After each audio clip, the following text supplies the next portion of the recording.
وَلَقَدْ يَسَّرْنَا الْقُرْآنَ لِلذِّكْرِ فَهَلْ مِن مُّدَّكِرٍ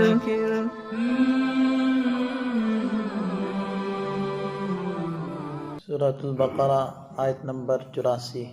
اعوذ باللہ من الشیطان الرجیم، بسم اللہ الرحمن الرحیم۔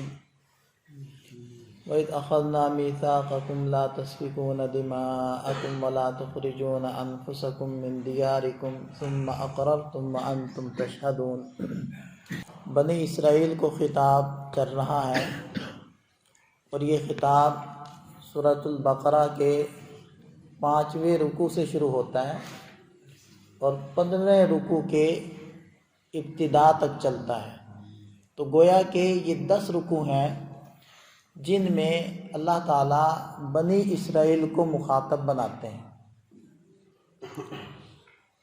اور ان میں سے جو پہلا رکوع ہے وہ دعوت کے انداز پر ہے، یا بنی اسرائیل اذکروا نعمتی التی انعمت علیکم واوفوا بعہدی اوفی بعہدکم وایایا فارہبون۔ لیکن بقیہ جو 9 رکوع ہیں ان کے اندر تحدیدی انداز ہے، ڈانٹ کا، دھمکانے کا انداز، اور پھر بنی اسرائیل پر جو مختلف واقعات گزرے ہیں ان کا تذکرہ، اور ان واقعات کے ضمن میں جو مختلف حقیقتیں ہیں، اللہ تعالیٰ کے قوانین اور ضابطے ہیں، ان کا تذکرہ ہے۔ اور ان ساری چیزوں کا تذکرہ اس امت کے لیے اس لیے مفید ہے کہ 2000 سال تک بنی اسرائیل جس منصب پر فائز رہے اور پھر اپنی نافرمانیوں کی وجہ سے معزول ہوئے، اللہ تعالیٰ نے ان کی جگہ اس امت مسلمہ کو انسٹال کیا ہے، اور ان کو وہ مقام عطا فرمایا ہے کہ جو منصب ان کو ملا تھا اب یہ امت اس منصب کو سنبھالے ہوئے۔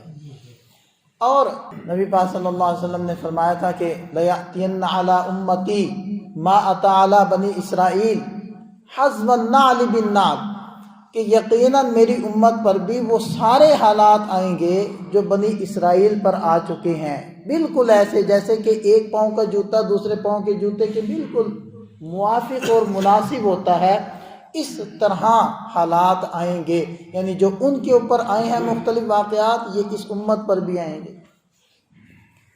تو یہ اس لحاظ سے بھی بہت اہم رکوع ہیں کہ اس بنی اسرائیل پر اس زمانے کے وہ امت مسلمہ تھے، ان پر جو جو حالات گزرے، اور پھر اللہ تعالیٰ نے ان کے اوپر جو فیصلے کیے، بالکل وہ اس سے ملتے جلتے حالات اب ہم پر گزر رہے ہیں۔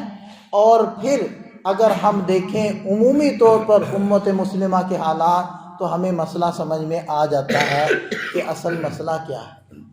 آج کی جو آیات ہیں، آیت نمبر 84 اور آیت نمبر 85 ہم نے پڑھنی ہے۔ ان آیات کا پس منظر کیا ہے؟ جو یہود نبی پاک صلی اللہ علیہ وسلم کے زمانے کے تھے، مدینہ طیبہ میں 2 قبائل تھے، بنو قریظہ اور بنو نذیر۔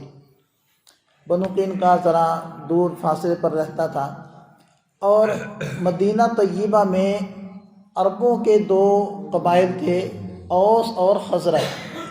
تو اوس اور خزرج کی آپس میں بنتی نہیں تھی، لڑائی ہوتی تھی۔ تو بنی اسرائیل میں سے بنو قریظہ وہ اوس کا ساتھ دیتا تھا، اور بنو نذیر خزرج کا ساتھ دیتا۔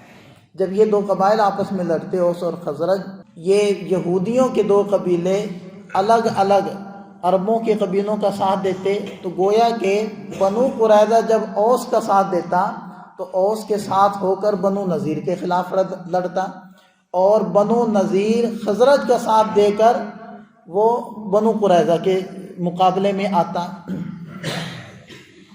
اچھا، لڑنے کے اندر تو یہ ایک دوسرے کے مقابلے میں ہوتے، قتل و قتال میں، خون بہانے میں ایک دوسرے سے برسر پیکار ہوتے، اور وہاں ملک بدر کرنے میں، نکالنے میں بھی کے مخالف ہوتے۔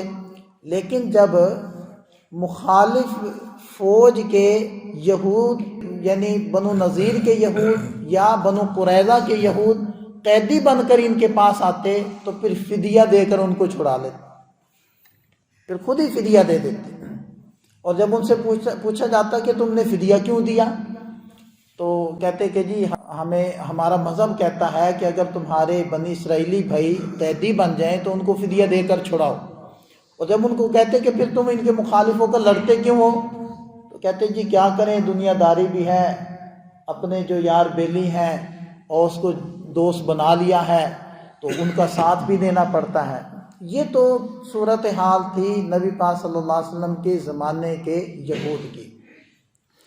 اور جو یہود تھے جنہوں نے فلسطین کے علاقے کو فتح کیا، تو ان لوگوں نے وہاں اس علاقے میں جا کر بھی، شام کے اندر بھی 12 چونکہ قبائل تھے، 12 چشمے جاری ہوئے تھے، تو 12 ہی حکومتیں قائم کر لی تھی. اور ہر ایک گروہ دوسرے سے لڑتا تھا اور دوسرے کو وہاں سے مار کر نکالتا تھا، ملک بدر کرتا تھا. جب وہ دوسرے علاقوں میں جاتے اور دوسرے علاقے کی قومیں ان کو محکوم بناتی، ان کو غلام بنا کر بیچتی، تو یہ خود جا کر ان کو فدیہ دے کر چھڑا لیتے اور کہتے کہ جی ہمیں حکم یہ ہے کہ بنی اسرائیلی بھائی کوئی قیدی اور اسیر اور غلام نہ رہے. تو ادھر خون بہانے والے، ان سے لڑنے والے، ان کو ملک بدر کرنے والے بھی خود ہیں، اور جا کر چھڑا کر فدیہ دے کر لانے والے بھی خود ہیں. اس کو اللہ تعالیٰ نے فرمایا افتؤمنون ببعض الکتاب وتکفرون ببعض. قرآن تم اپنی کتاب کے کچھ حصے کو مانتے ہو، کچھ کو چھوڑ دیتے ہو، کچھ کا انکار کرتے ہو. اب دیکھیں آیات کو. وَإِذْ أَخَذْنَا مِيثَاقَكُمْ، یاد کرو جب ہم نے تم سے پکا وعدہ لیا تھا کہ لا تسفکون دماءکم، تم ایک دوسرے کا خون نہیں بہاؤ گے، ولا تخرجون انفسکم من دیارکم، اور نہ ہی تم اپنوں کو اپنے شہروں سے نکالو گے. ثم اقررتم، پھر تم نے اقرار کیا، پھر تم نے مانا.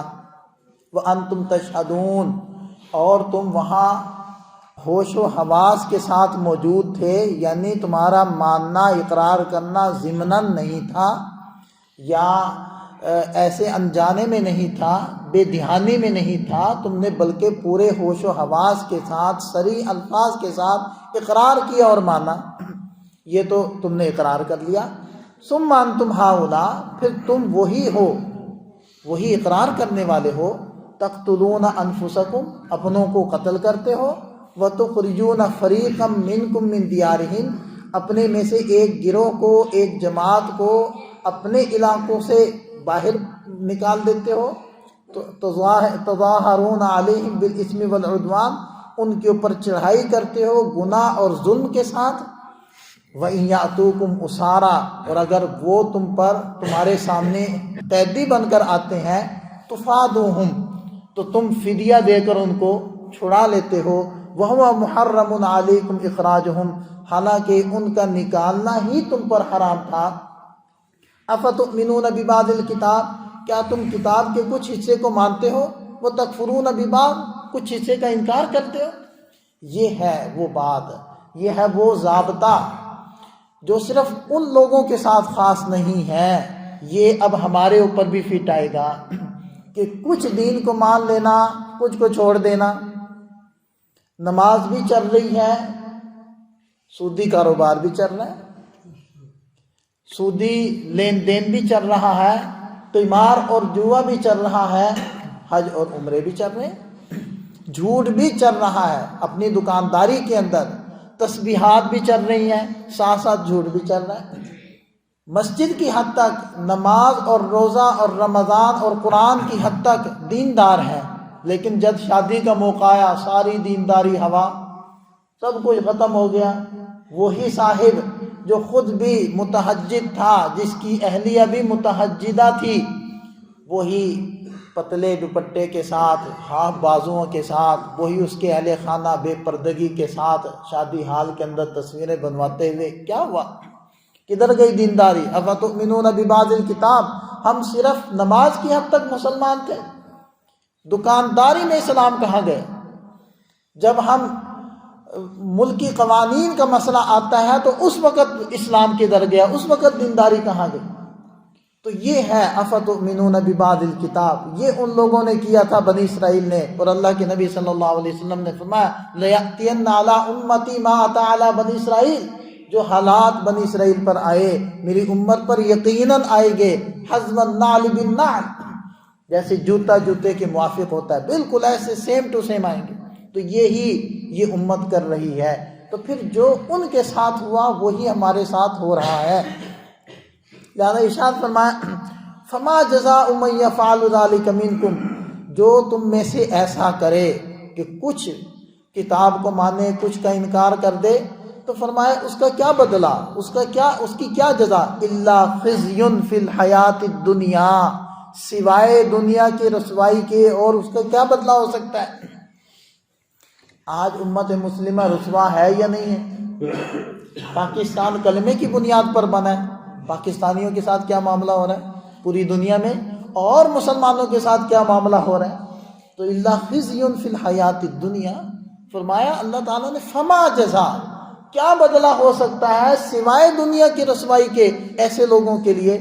وَيَوْمَ الْقِيَامَةِ يُرَدُّونَ إِلَىٰ شَدِّ الْعَذَابِ، اور قیامت کے دن ان کو شدید ترین عذاب کی طرف لوٹایا جائے گا۔ اور پھر آگے اللہ تعالیٰ نے فرمایا وَمَا اللَّهُ بِغَافِلٍ عَمَّا تَعْمَلُونَ، جو کر رہے ہو اللہ اس سے بے خبر نہیں ہے۔